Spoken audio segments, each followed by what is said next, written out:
Good evening and welcome to Real Talk, where every Sunday night we offer insight, education, and resources to in-home caregivers and those affected in their world. These are the children, the parents, the extended family, and everyone who loves them. Our goal is to offer real-life topics and learning through discussing real issues and offering you real solutions.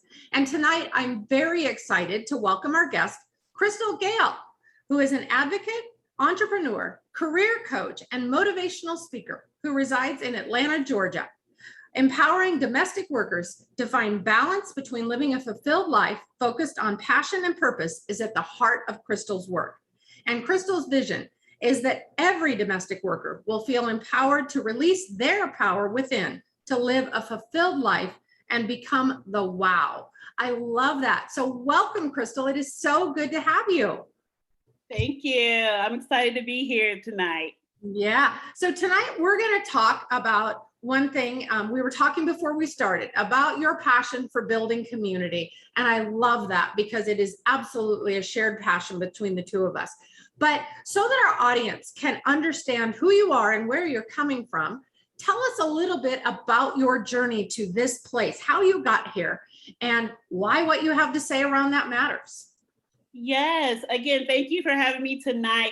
So hi, everyone. My name is Gail, and how I got started and how did I end up where I am now. So just to give you a little background story, I definitely have over 15, 16 years of experience working in the nanny industry. Started out working over the summers with my parents and their co-workers, and then ended up starting my own agency here in Atlanta, Georgia. And as I have transitioned to the area into working as a school social worker, unfortunately, during the pandemic, I was one of the ones that lost my position as a school social worker during a time where things were unpredictable and we didn't know what to do. But I am happy to say that is probably the best thing that could have happened to me, because I was able to get plugged back in with the nanny industry, do things that I truly enjoy doing, being passionate about waking up over and over again and doing the work. So now I am focused on, motivating the people, in our industry, but also what I do is I coach nannies and entrepreneurs and other corporate leaders in our industry to become the wow and scale up in their careers and their businesses. And that's how I ended up right now, here where I am right now. Like you said, Tanya, building community is at the core of what I truly believe in, because when I needed my community the most, they were there. So I am committed to not only building smaller communities in our industry, but making the whole entire community up under the nanny industry, the childcare umbrella, better each and every day. I love that. And we talked before we got started a little bit about my passion for that as well, and building community and connecting people, because when we work together, when we support and uplift each other, it changes everything. And that is so huge to me. I love that you're doing this. I'm excited to talk to you about some of the ways that you're doing this. So maybe tell us a little bit about why this matters and why it should matter to other people. Yeah, absolutely. First off, we have gone through so many trials and tribulations, ups and downs over the last 15 months here on earth. And the reason why we need community, because you never know what you are going through may be an example for someone else. And I say that because as communities, it brings us together. We have a common interest. A lot of us work in childcare. Some of us want to be entrepreneurs. Some of us want to go into another field up under the childcare umbrella. And when our communities is tight knit and we're able to help one another, it's just so much more effective. And I tell any leader in our industry, if you're not focused on building your community effectively, you are dropping the ball. And I don't want to say that to, hurt anyone's feelings, but you have to remember, who are you doing this for? What's the purpose of it? And it is for people to thrive in your community. So shout out to everyone that is focusing on that, because without your people, you're not going to be able to move your organization, your business, anything that you're working on, your projects forward without that community piece. Yeah, I totally agree with you. And you touched on something that I think is really important, that I think a lot of people going into business miss, or they miss the target, which is understanding why you're doing this. So if somebody's watching this and they say, hey, Crystal, so you're a coach, great. I'm thinking I want to start a business. How do they get to, or what do they need to look at if they need to figure out why they're doing it? Great question. So I always tell people, when you're trying to discover why you want to do something, think about, is it really stirring something up inside of you? Are you passionate about it? Would you do it if you didn't get paid to do it? Understand that, who are you serving? Your why needs to be a part of your mission statement, your vision statement. If you're not tapping into your why when you're writing that out, we got to go back to the drawing board. If you're not passionate about the work, anybody can start a business, but it's not going to continue to thrive unless you always know why you're going to get up out of bed. I tell you, there are some days where I'm like, I don't want to get up. You know, it's 7 o'clock in the morning. I have to be on Clubhouse at 7:30 a.m. And you know why I get up? Because I remember my why. I remember that people are depending on me to just give a little inkling of positivity each and every morning. So that why, knowing your why, is going to empower you to get up and do the work that you're called to do. Yep, I agree. And I think when you know your why, when you understand it, and it just fuels everything you do, and it comes through in everything that you do. And I know that for a long time, my husband told me, there's a business here in what you're doing. There's a business here. We need to start a business. People are going to love this. They're going to eat this up, and we're going to have a whole new, and I kept saying, I don't want to do this.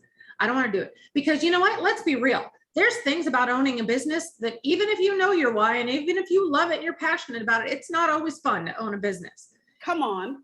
Yeah, exactly. And it was when he said to me, look, you can keep serving one family and one baby at a time, or you can take your natural talent to educate and empower people, and you can teach students who then go out into the homes, and now you're touching hundreds of babies and hundreds of families every single year.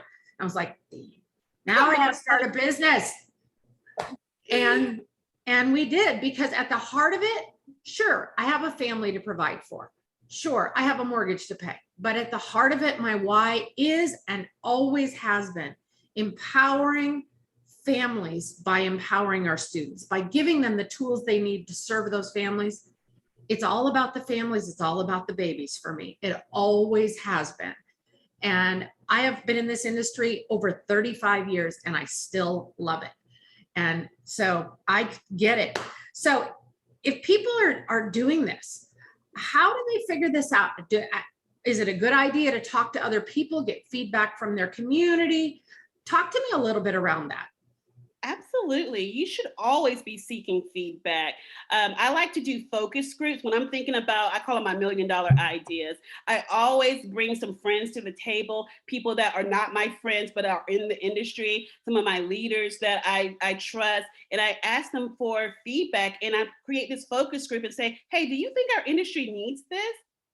And I always say to people that I coach, listen, Linda, always have your ears open to what's going on around you. There are opportunities all around us in this industry to do what we need to do to fill in the gaps. So always ask for feedback, whether you are seeking it or not. If you are one of the people that are doing public engagement, speaking engagements, always ask for feedback at the end, because you never know that you may have missed a point here or there, or someone may have wanted you to speak on a topic a little bit longer. They wanted you to be more engaging. But once you have that feedback, be the solution. I love what you're doing, Tanya. You all have provided such an awesome platform to be the solution to your audience. And that's what I love, is that you all have mastered it. And I wish more people would gather that feedback and then come the solution. Mhm.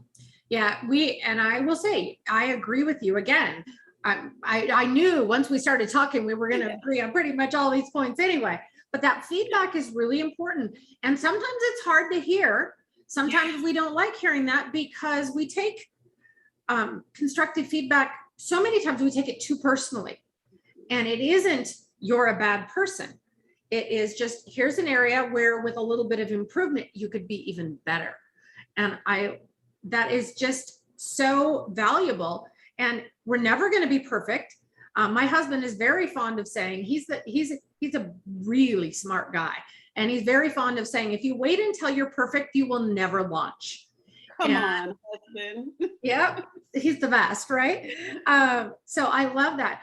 What do people need to do if they're thinking, okay, I think I know why I want to do this. And I understand that my community is where I can get ideas. It's where I can get support, where I can get resources. One of the things that you mentioned was educate. Talk to us about that. Yes, this is one of my favorite things. And we were talking beforehand how important it is to educate and I tell people, be an expert in whatever you are trying to start. Become the expert, not only just be, I call it information overload, but if you're getting all that information, how are you educating the people that you're trying to serve? Show up each and every day. I love when people show up on a consistent basis. We know that this is going to air on Sundays. People are expecting it and they're looking for that education piece more than ever, because the world did shut down and we didn't have to meet, in person. Every single person that wanted to educate their people should have been online at least once or twice a week at the bare minimum, because there was space for that. And people were hungry and people are still hungry. And so if you're looking to start, the least you can do is show up and educate the people on all the information that you have received, on all the feedback that you have received. Start educating the people. But I will add, if you're educating the people, please make sure that you're also continuing receiving that information. We call it continuing education, in the social work world, in corporate. We got to continue our education. I know that a lot of the organization and programs in our industry, they do have follow-up, but you need to tap in on a consistent basis with that education. I tell you, if your coach is not continuing their education, you got to get a different coach, because they don't know it all. They don't know it all. Oh yeah, I'm right there with you on that. Not just because I own an education company, but no, I tell my students all the time, this last year, I wasn't just educating people, I was educating myself. I took, I think 7 online classes, 4 of them just to prepare for a new class that I was creating so that I could make sure I was up there cutting edge information. I was taking classes with doctors because we teach a lot of things on that level. And I am very well known for saying the day you think you know it all is the day you just became dangerous and you should retire. And so I am hardcore about continuing education. So I'm right there with you on that. And you know what? A lot of times people think education has to cost money. Exactly. It doesn't. No, it doesn't. Now, it's always worthwhile investing in yourself financially, because education is never a cost. It's an investment. And you're investing in yourself, you're investing in your career, and you're investing in your future clients. But it doesn't have to be expensive. There are a multitude of ways to access free and low cost content and all kinds of things. That's part of why we do Real Talk every Sunday night. It's little snippets of information that continually educate people and provide them new opportunities. So keep in mind, it doesn't have to be expensive. Right. Any tips that you might have for our audience around that? Yeah, absolutely. I always check in with the local colleges. They will have if it's not free, it's very low cost for you to do their continuing ed workshops that are open to adults. And so make sure that you're checking in with your local colleges, because they're oftentimes they don't advertise it. But because I did work in a college at one point, I know if you check in with their department on adult education or continuing education, they will give you a catalog or send you a link. And so that's the first place that I always recommend. But first off, it's on social media. Oftentimes, like you said, there's snippets of here and there. But if you just scan social media, see where your organizations, if they're hosting these talks, like, because I will go on and oftentimes there's not a lot of people, and I'm like, why are these people missing these free nuggets? At the bare minimum, if you are a member of an organization or you have went through a program, check in with them first before you go and try to find something else, because oftentimes you've already paid for your membership fees, you've already paid for the program. See what they are offering in addition to what you've already paid for. Yeah, that's a great idea. And it's also one of those things where reach back out to your community. Because Yes. a lot of times your community knows of resources or knows of classes or heard of something or took a class. It can be a fantastic way. We have a Facebook group for anybody who's taking classes with us. We always are posting educational opportunities in there. Classes that I'm taking, I post. Classes that we see that we think might be of interest to our students. And they aren't anything that we have any kind of financial interest in. We just are so passionate about ongoing education. We provide opportunities anytime we think they're legitimate, even if there's absolutely no financial benefit to us. So the community can be a great resource for finding more information. I love that. And you mentioned this a couple of times, but let's talk about the impact of leveraging social media, because I understand it's where we reach almost everybody, but talk to us around that. Absolutely. So the beauty of social media is that it's already a community. You just need to tap in and find your lane. Or if you can't find it, create a lane. One thing that I love about social media is that, especially Facebook, is that we can use Facebook groups, Facebook pages to create and feed into, you talk about education. If you're listening to us right now and you want to start your own community, I always say, start a Facebook group. Especially if you know a lot of people in your circle with the same interests, same goals, start a Facebook group. And that's the beauty of social media. To our leaders and our organizers in our industry, leverage social media to help your people. Be engaged on the social media platform. If you have a group, don't just create a group and ghost. I don't like when admins do that. Be engaging. Make sure that you're monitoring. Uplift the people that are in your groups. If you see conflict, be mindful that they're looking to you to lead the group. You started it, be more engaged, be uplifting, and make sure that your people are truly understanding the why of your group. So make sure, if you're looking to leverage your social media platforms, this is my last tip. Go where you grow. You don't have to be on every single platform. I don't want everybody to be on every single platform. I do truly believe in making sure that you have your social media real estate. So if you have a brand and you don't want somebody else to have what you created on Facebook, on Instagram, go ahead and get your page, lock it down. You don't have to post on there, but go where you're growing, go where you're glowing as well. And so that's why I love everyone that is on Clubhouse right now. That's where I'm growing. I love everyone on Instagram. That's where I'm growing. But I know my Facebook world, they need me too. And so I'm taking little bits and pieces of what I've already done on other platforms and coming back over to Facebook to do that. So make sure you tap in with me if you see me on social media. Yeah, absolutely. So speaking of Clubhouse, tell us a little bit about what you're doing on Clubhouse, and if people are interested, how they can find you. Yeah, so we started a club called Year of the Nanny, and it was based off of the enamel pins that I have over at clearlynanny.com. And in that club room, we have what we call Wake Up Super Nanny, where we come in and we share our affirmations for the day, our goals for the day, and our wins, because you never know who in the audience may need to hear what you say when you come up to the stage. And it's an encouraging space, a lot of positive vibes. People come in with woes from the previous day and they're asking for help. And when we're talking about building community, we don't have a lot of people that pop into the clubhouse because they don't know about it. But if you're interested in joining us, it's an absolutely beautiful space. A lot of the girls have met each other actually in person without my assistance.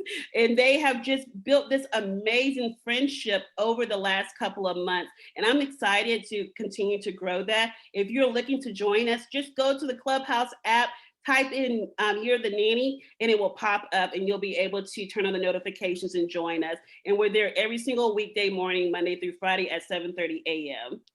That's fantastic. And if you make sure that we have that information, we'll put it in the feed also. So they don't just have this verbally, but they have it in writing in front of them so that they know how to find you. That's fantastic. So you have shared with us a lot of really great information. We're almost out of time. So if there was one final tip you could leave everybody with that you want to make sure that they walk away, share it with us. Absolutely. And so we talked a lot about building community today, but I want our people in our industry to understand to just remember to tap in. And TAP is an acronym, T, take a breath. We've all had a rough, roller coaster, a lot of highs, but we also had some lows. So tap in, remember to take a breath, breathe out. And then A, appreciate the now. I love where I am now. I would have never imagined that I would be where I'm at right now. And I'm forever thankful. Who says that? I'm forever thankful for the pandemic, because if I wasn't going through a pandemic, I would not be where I am now. And then of course, P, regardless of what's going on, regardless of your current circumstances, remember to push through. You got this, friend. So that is my last words. I always leave with some positivity. Regardless of what's going on, remember to tap in. Fantastic. I love that. I have not heard that before, so I like it even better because it's something new and unique to share. And I literally could sit and talk to you all day long because that positivity that you have just radiates. So I love that. Thank you so much for joining us, for sharing some tips, for talking about community, because it's so important. And so many things in our world are so divisive that anything that focuses on us coming together, I love that. So I am really honored to have had the opportunity to talk to you and to have you on. Thank you. Yes, you're welcome. This was beautiful. Thank you. Absolutely. And thank you to all of you in our audience for joining us tonight. If you have any questions around this topic, anything to building community, or anything that you want to ask Crystal, put those questions in the feed and tag her or tag Newborn Care Solutions. We'll make sure that you get answers. If you're wanting to rewatch this or any of our other episodes or access any of our other educational content, go on over to newborncaresolutions.com and click on the education tab, or head over to YouTube and find our YouTube channel. Just type Newborn Care Solutions Real Talk into the search function and they will all come up. Thank you so much for joining us and have a fantastic night.